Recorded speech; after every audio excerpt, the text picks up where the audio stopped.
Hello everyone. कैसे हैं आप सभी लोग। मैं हूं आपका अंकित मिश्रा और आप सभी का स्वागत है हमारे अपने प्लेटफॉर्म अमर ज्योति प्राइम पे। जितने भी लोग यहाँ पे सदन को ज्वाइन कर चुके हैं एक बार ऑडियो वीडियो कंफर्म करेंगे। एम आई प्रॉपरली ऑडिबल विजिबल? क्या आप सभी लोग प्रॉपरली मुझे देख पा रहे हैं, सुन पा रहे हैं? सभी लोग एक बार ऑडियो वीडियो का कंफर्मेशन देंगे। A very good evening Rahul, Kshitij, Kalpana, Kalpesh, Ravi.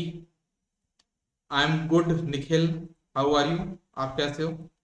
Very good evening Asit. आपके बैच में सिर्फ आप हैं, क्या हुआ? है ना? आपके बैच में क्या हुआ, सभी लोग संडे मना रहे हैं क्या? एग्जाम पास में है, लोग संडे कैसे मना सकते हैं यार? हाँ, अभी मैं भी संडे कहाँ मना रहा हूँ, है ना? तो आप लोग अपने ग्रुप में एक बार इन्फॉर्म कर दो असित कि क्लास स्टार्ट हो गई है ना? एक बार आप लोग इन्फॉर्म कर दो कि क्लास स्टार्ट हो गई है। कल्पेश आप भी मैसेज कर दीजिए अपने ग्रुप में और असित आप भी मैसेज कर दीजिए। चलो, तो जल्दी से मैं 2 मिनट का वेट कर रहा हूँ, है ना? आप लोग ग्रुप में मैसेज करो फिर मैं क्लास को स्टार्ट करूँ।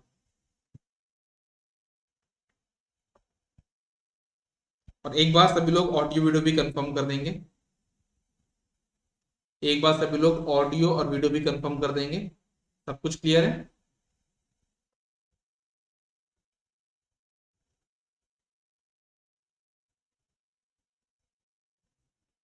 अ वेरी गुड इवनिंग दीपेंद्र।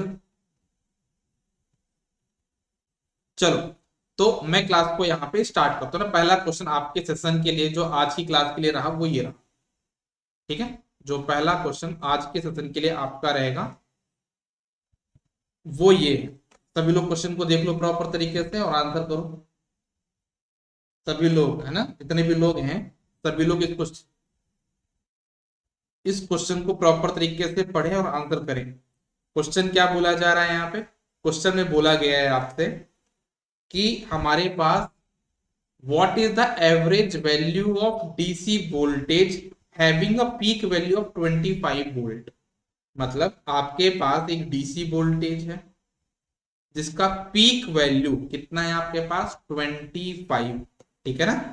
जिसका पीक वैल्यू कितना आपके पास क्वेश्चन में दिया है, दैट इज 25 वोल्ट। तो उसका एवरेज वैल्यू कितना होगा, यही तो क्वेश्चन है। तो मैं आपको एक बात बता दूं, डीसी सप्लाई के लिए, डीसी के लिए आपका पीक वैल्यू मतलब वीपी, इसका एवरेज वैल्यू वी एवरेज और इसका वी आर एम एस, सब कुछ तीनों ही वैल्यू आपस में बराबर होती है। तो मतलब अगर हमसे यहाँ पे क्वेश्चन में दिया हुआ है कौन सी वैल्यू, पीक वैल्यू, और हमसे पूछ रहा है एवरेज वैल्यू क्या होगी, तो हम बिना कुछ सोचे समझे बता देंगे कि हमारा आंसर क्या हो जाएगा, डी हो जाएगा। है ना? ज्यादा हमको सोचना नहीं पड़ता, डायरेक्ट हम बोलेंगे कि हमको ये पता है, हमको ये बड़े अच्छे से पता है कि कोई भी डीसी वोल्टेज है, डीसी वेव फॉर्म है, उसका हमारा peak value, average value, RMS value, तीनों की तीनों वैल्यू बराबर होती है। ठीक है, ये क्वेश्चन पढ़ो क्या बोलना चाह रहा है आपसे। The waveform given in the figure below is an example of dash dash waveform. Question बोला गया कि आपके सामने जो यहाँ पे वेवफॉर्म दिख रही है ना, इस टाइप की जो वेव फॉर्म है, जिग जैग फॉर्म में है, आप लोग प्रॉपर तरीके से देख पा रहे हो, इस वेव फॉर्म का नाम क्या, आपको ये बताना है। ऑब्वियस सी बात है, अगर आप एलिमिनेशन मेथड से जानते नहीं भी बनता क्वेश्चन, तो हमको पता है कि साइनोसॉइडल तो नहीं हो सकता, हमने बहुत बार देखा है।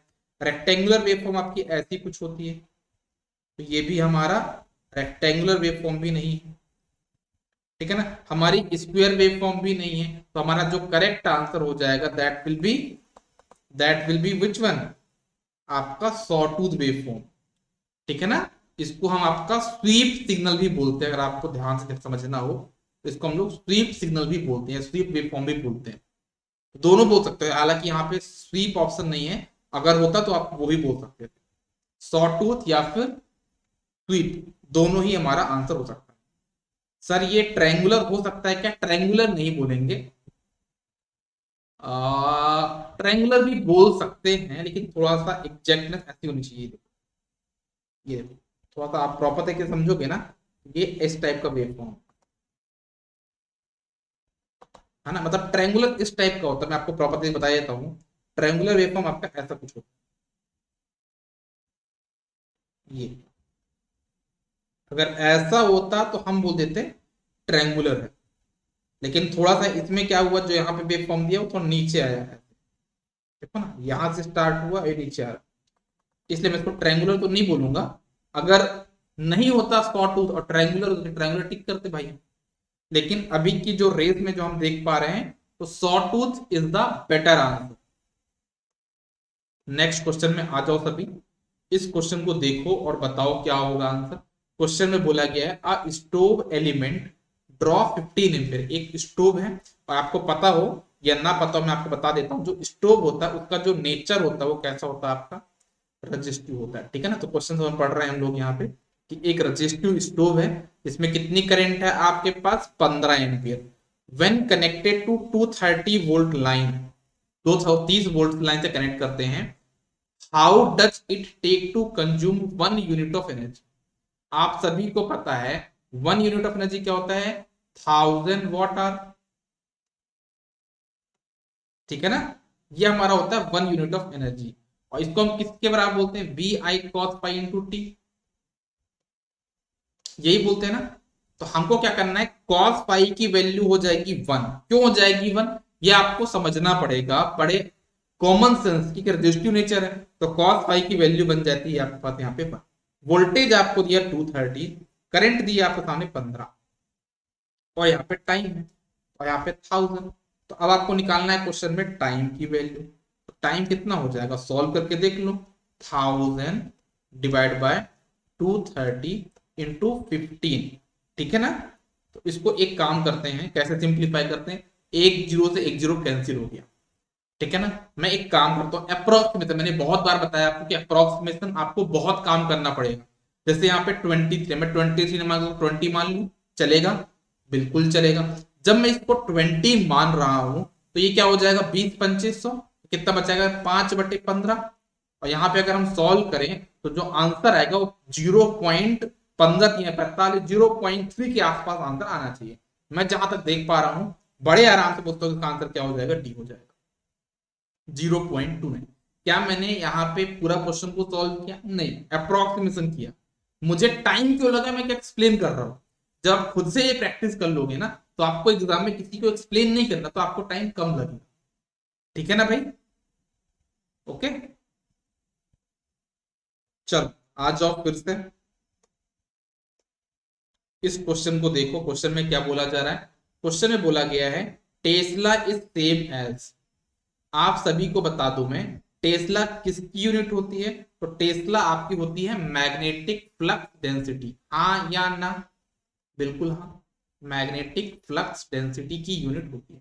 तो अगर आपसे पूछा जाए मैग्नेटिक फ्लक्स डेंसिटी होता क्या, तो क्या होता है, फ्लक्स अपॉन एरिया, और फ्लक्स अपॉन मतलब क्या, वेबर पर मीटर स्क्वायर। तो हमारा जो करेक्ट आंसर हो जाएगा वो आपको पता हो जाएगा यहाँ पे, B, B will be the correct answer. बहुत बढ़िया, बहुत बढ़िया आसिफ, बहुत बढ़िया विद्युत प्रभा, ठीक है।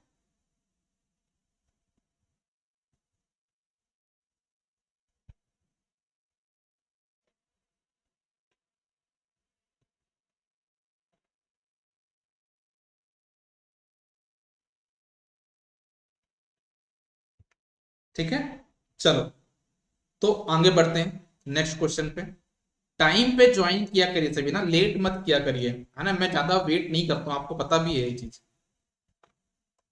इस क्वेश्चन को देखो और आंसर करो सभी लोग। क्वेश्चन क्या बोला जा रहा है यहाँ पे, डज, मतलब क्वेश्चन पूछा जा रहा है, does the electric current always produce a magnetic field.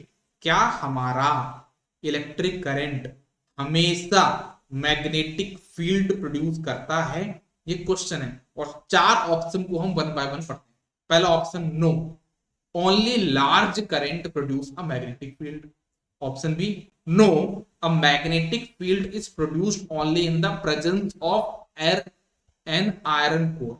Option C, no, a magnetic field is produced only in the presence of a coil. Option D, yes, the electric current always produces the magnetic field. सभी लोग इसका answer करेंगे। तो अभिषेक ने किया है D, Asit ने किया है डी, और विद्युत पावर ने भी किया है डी, और डी इसका करेक्ट आंसर भी है, ठीक है ना। डी इसका बिल्कुल करेक्ट आंसर है। आप बिल्कुल समझ के रखिए कि हमारा जो क्या होता है, इलेक्ट्रिक करंट होता है ना, वो हमेशा मैग्नेटिक फील्ड क्रिएट करता है। ऐसा कभी मत बोलना कि लार्ज करंट सिर्फ मैग्नेटिक फील्ड प्रोड्यूस करते हैं। Large current as well as small current will also produce magnetic field. ठीक है ना। आपने देखा होगा ना, जो हम लोग पीएमएमसी एमआई ईडीएम पढ़ते हैं, इतनी कम करंट हम वहां पे पास करें तभी मैग्नेटिक फील्ड तो क्रिएट होता है। मतलब small current magnetic field create कर सकते हैं। हमने जो ईडीएम इंस्ट्रूमेंट है वहां पे एयर कोर यूज किया था, तब भी वहां भी मैग्नेटिक फील्ड क्रिएट हुआ था। कम हुआ लेकिन क्रिएट तो हुआ था। तो ये तो बोलना गलत कि सिर्फ आयरन कोर में होगा, हमारे एयर कोर में भी हमारे पास मैग्नेटिक फील्ड क्रिएट हो जाता है। ऑप्शन सी में क्या बोला था, अ magnetic field is produced only in the presence of coil. अरे भाई, आप लोग ट्रांसमिशन लाइन पढ़ते हो, ट्रांसमिशन डिस्ट्रीब्यूशन पावर सिस्टम का जो पढ़ते हो, तो वहां पे कॉइल थोड़ा ना, वहां पे कंडक्टर है, तो वहां पे भी तो मैग्नेटिक फील्ड क्रिएट हुआ है ना, तभी तो आपका इंडक्टेंस का इफेक्ट आया था वहां पे। तो ये चीज आपको समझनी है कि जो मैग्नेटिक फील्ड है ना, वो हमेशा आता है करंट की वजह से। ठीक है। नेक्स्ट क्वेश्चन क्या है, कंपेयरिंग अ मैग्नेटिक सर्किट। हम मैग्नेटिक सर्किट को कंपेयर कर रहे हैं with an electrical circuit. The equivalent for the magnetic flux is. हम इलेक्ट्रिकल सर्किट में, ठीक है ना, और मैग्नेटिक सर्किट को कंपेयर कर रहे हैं, बता रहे हैं जो मैग्नेटिक फ्लक्स होता है वो इलेक्ट्रिकल सर्किट में क्या होता है। बड़ा कॉमन सेंस का क्वेश्चन है यार, मैंने एक बार नहीं 1000 बार बताया ये क्वेश्चन। ठीक है ना। तो आई थिंक सबको पता होगा। अभिषेक ने तो क्वेश्चन देखते ही इसका आंसर कर दिया, बिल्कुल सही किया। जैसे आपको पता होगा ना कि हमारे पास, जैसे मान लो कोई एक इलेक्ट्रिकल सर्किट है, मैं आपको प्रॉपर तरीके से बताता हूँ। देखना, हमारे पास एक इलेक्ट्रिकल यहाँ पे सर्किट, ये आपके पास होता है वोल्टेज, ये होता है आपका रेजिस्टेंस, तो यहाँ पे फ्लो होती है करंट। हाँ या ना, ये होता है मेरे पास कौन सर्किट, इलेक्ट्रिकल सर्किट। ये होता है मेरे पास कौन circuit, electrical circuit. Magnetic circuit में क्या होता है, यहाँ पे होता है मेरे पास एम एम एफ।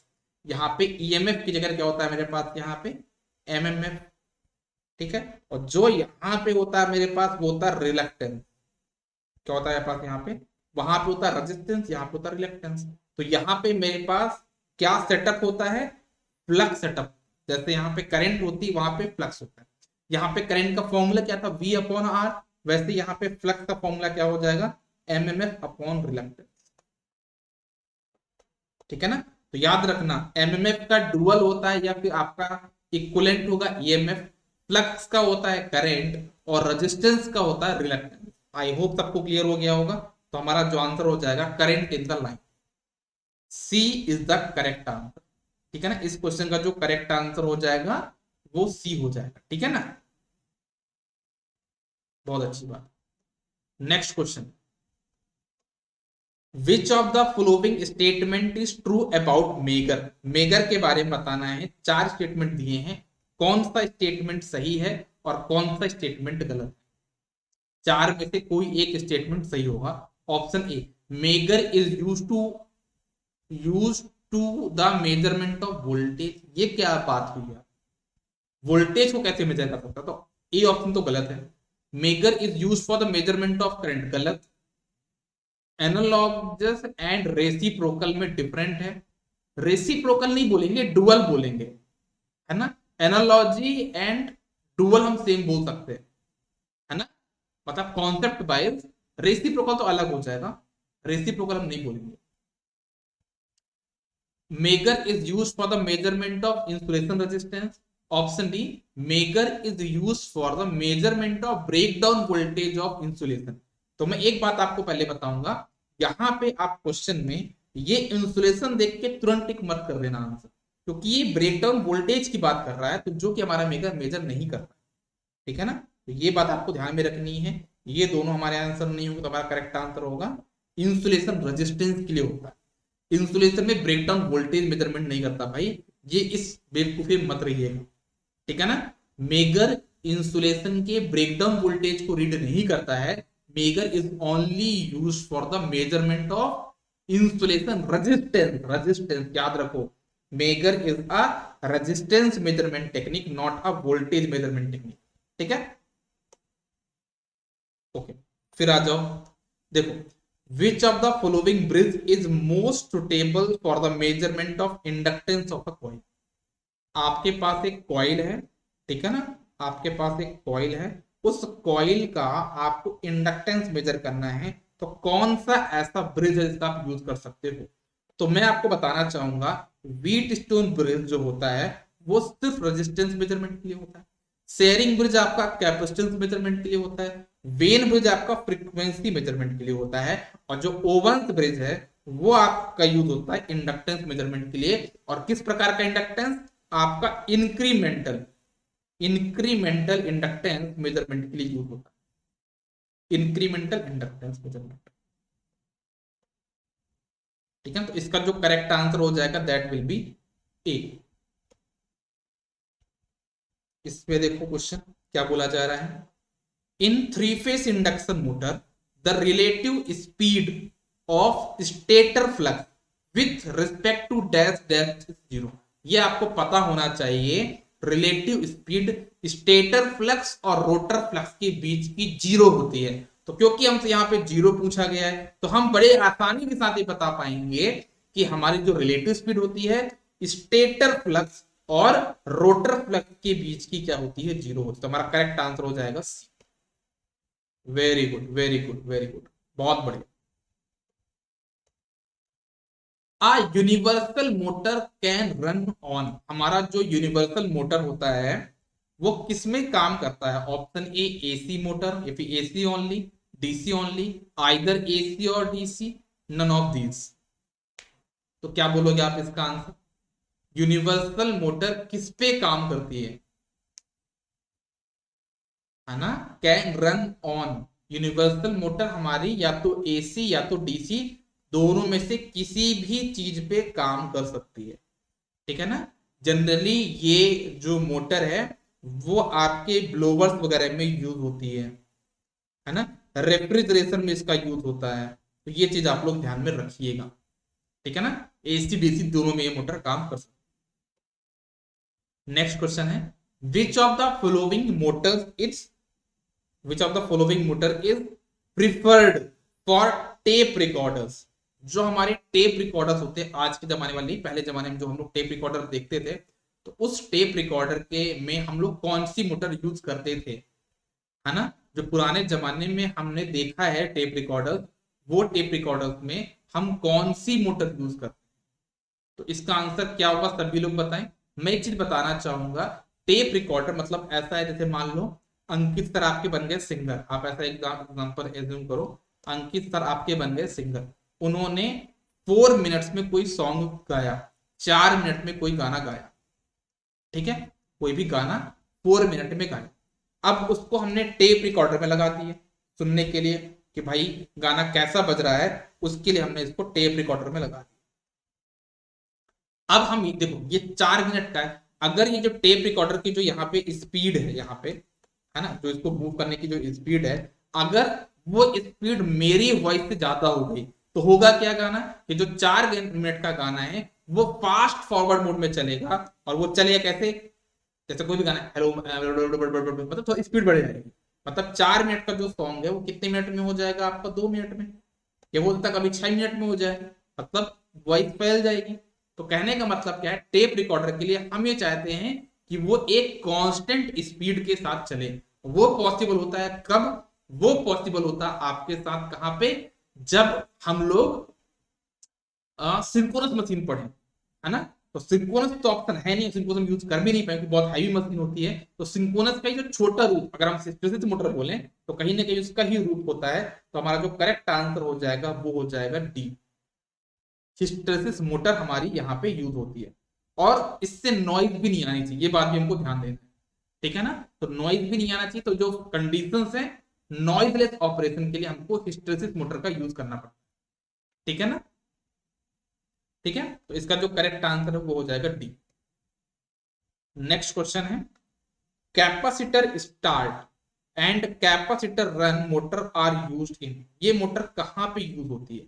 तो क्या बोलोगे, hoist, rolling mills, mining, refrigeration. तो याद रखना रेफ्रिजरेशन वर्क के लिए आप कैपेसिटर रन और कैपेसिटर स्टार्ट मोटर का यूज करते हो, ठीक है। इस क्वेश्चन को देखो क्या बोलना चाह रहा है। The torque developed in DC series motor in A unsaturated, याद समझते हैं यहाँ पे भाई, unsaturated magnetic field condition is.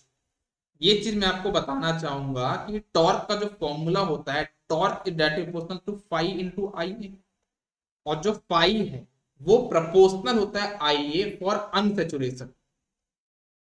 जब सैचुरेशन हो गया तो कांस्टेंट हो जाता है,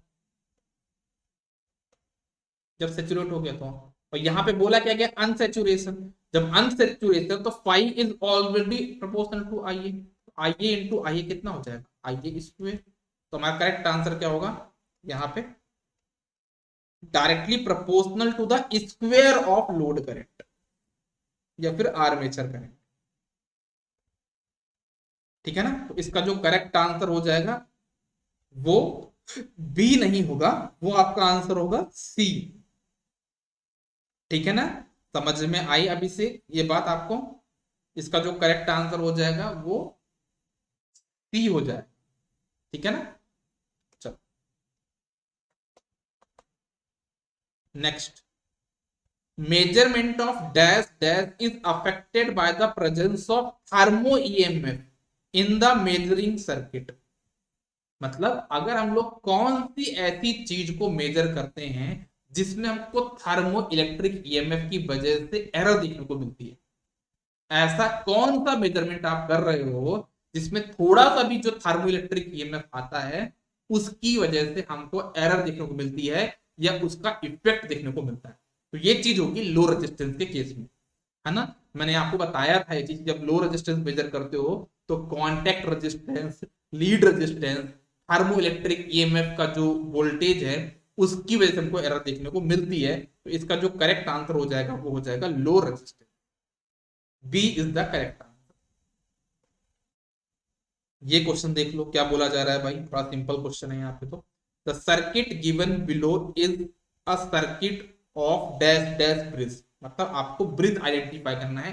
ऐसा क्वेश्चन बहुत रेयर बनता है पर तब भी आप समझ सकते हो कैसे, इलिमिनेशन मेथड। कैसे, देखो पहली बात है यहाँ पे बीट स्टोन सिर्फ रेजिस्टेंस के लिए होता है, यहाँ पे हमको खुला खुला इंडक्टर दिख रहा है,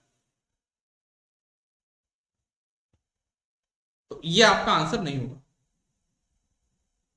नेक्स्ट क्वेश्चन देखो, तो एंडरसन केल्विन डबल, देखो केल्विन डबल दो ब्रिज बनने भी चाहिए, दो ब्रिज हमको दिख ही नहीं रहे, तो ये भी आंसर नहीं होगा। फिर देखिए एंडरसन एक है आपका इंडक्टेंस, तो याद रखना एंडरसन ब्रिज के लिए हम लोग यहाँ कहीं पे कैपेसिटेंस यूज करते थे, अगर आपने थोड़ा बहुत याद होगा। तो ये भी मेरा आंसर नहीं होगा, मेरा जो करेक्ट आंसर होगा वो होगा मैक्सवेल इंडक्टेंस ब्रिज। ठीक है ना, तो ये जो करेक्ट आंसर है इसका हो जाएगा Maxwell inductance bridge. What type of bridge circuit is used to measure inductance and capacitance? Inductance और कैपेसिटेंस को मेजर करने के लिए आप कौन से ब्रिज का यूज करते हो, तो क्या बोलोगे।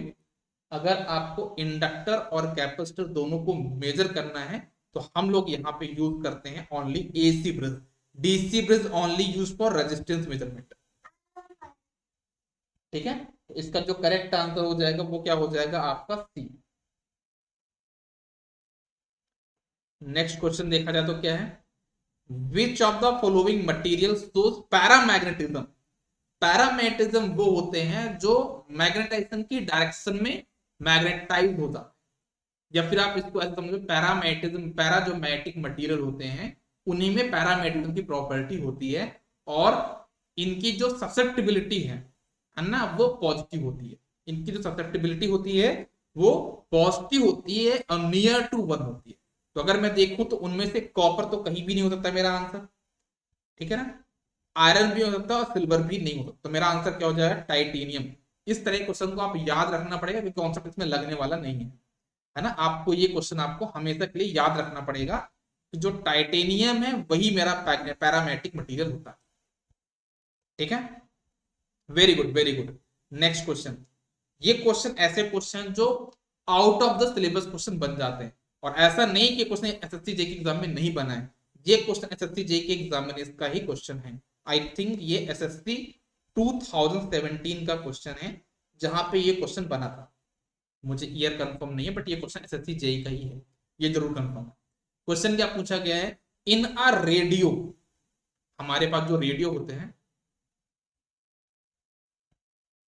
उसमें हम लोग यूज करते हैं a gang condenser is a type of, in a radio a gang condenser जो होता है मतलब कैपेसिटर, वो एक एयर कैपेसिटर होता है। तो याद रखना हमारे पास जो रेडियो में हम लोग जो कैपेसिटर यूज करते हैं वो किस प्रकार का होता है, that is a air capacitor. मतलब गैंग कैपेसिटर मतलब एयर कैपेसिटर। एयर कैपेसिटर का मतलब क्या होता है, दो प्लेट के बीच में, यहां पे बीच में क्या होगा आपका एयर होगा, क्योंकि एयर भी आपका क्या होता है, डाइलेक्ट्रिक मटेरियल। ठीक है, समझ में आया बात कि नहीं आया, आ गया होगा। नेक्स्ट क्वेश्चन पे आगे बढ़ते हैं। In sorry a series magnetic circuit will have, series magnetic circuit में आपके पास जैसे सीरीज सर्किट, जो सीरीज इलेक्ट्रिकल सर्किट होता है उसमें करंट सेम होती है, वैसे ही यहां पे क्या पूछा गया है, मैग्नेटिक सर्किट, तो यहां पे क्या सेम होगा, मैग्नेटिक फ्लक्स सेम होगा, तो करेक्ट आंसर हो जाएगा डी। ठीक है, हमारे पास सीरीज मैग्नेटिक सर्किट में क्या सेम होता है, फ्लक्स सेम होता है। ठीक है, इस क्वेश्चन को देखो, क्वेश्चन में क्या बोला जा रहा है, क्वेश्चन बताता हूं। एन इलेक्ट्रिकल करंट या electric current flows through the conductor shown in the figure below, what are the effect of current passing through it. मतलब आपके पास यहाँ पे करंट पास हो रही है तो उसके हमको करंट के कौन कौन से इफेक्ट देखने को मिलेंगे। Option A, both magnetic effect and heating effect. Heating effect तो होता है, और थोड़ी देर पहले मैंने बताया कि मैग्नेटिक इफेक्ट भी आपको देखने को मिलता है। करंट चाहे कम हो चाहे ज्यादा हो, वो मैग्नेटिक फील्ड तो क्रिएट करती ही करती है, और हमको पता है करंट पास होगी तो अकॉर्डिंग टू जूल्स लॉ हमारे पास आई स्क्वायर आर टी हीट देखने को मिलती है। समझ में आई बात की नहीं आई, आ गई, तो इसका जो करेक्ट आंसर हो जाएगा दैट विल बी ए।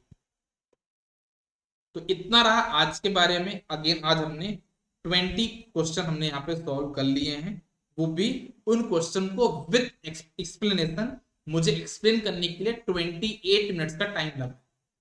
आप खुद समझ सकते हो कि अगर ये क्वेश्चन एग्जाम में आए तो क्या ये 10 मिनट में नहीं किए जा सकते, बड़े आराम से ये सभी क्वेश्चन आप लोगों के लिए 10 मिनट में किए जा सकते हैं। अगर 10 मिनट में ज्यादा बोल रहा हूं, आप इसको 8 मिनट में कर सकते हो, है ना, 8 से 5 से 6-10 मिनट के बीच में आप बड़े आराम से इनको कर सकते हो। ठीक है ना, चलो तो मिलते हैं नेक्स्ट क्लास में। आज के लिए बस इतना ही, बहुत बहुत धन्यवाद, good day, all the best, take care, bye bye. अपने दोस्तों को, ये वीडियो यूट्यूब पे भी अपलोड होगा, अपने जो फ्रेंड्स हैं उनको जरूर शेयर करिए। ठीक है ना, जो प्रिपरेशन कर रहे हैं उनका भी अच्छे से आसानी से हो जाए, बड़े आराम से इसको 5 मिनट में किया जा सकता है। मैं इसको देखो, मैं इसको 28 मिनट में कर रहा हूं, कब, क्वेश्चन को पढ़ भी रहा हूं वर्बली। आप क्वेश्चन को एग्जाम में पढ़ते नहीं, आप सिर्फ दिमाग से पढ़ते हो, है ना, मैं वर्बली पढ़ रहा हूँ, एक्सप्लेन कर रहा हूँ, आपके कमेंट्स देख रहा हूँ, तब जाके मैं यहाँ पे 28 मिनट में क्वेश्चन सॉल्व किया। तो आप ये मान के चलिए कि बड़े आराम से 5-6-10 मिनट में आप लोग अपनी कैपेसिटी अकॉर्डिंगली क्वेश्चन को कर सकते है ना।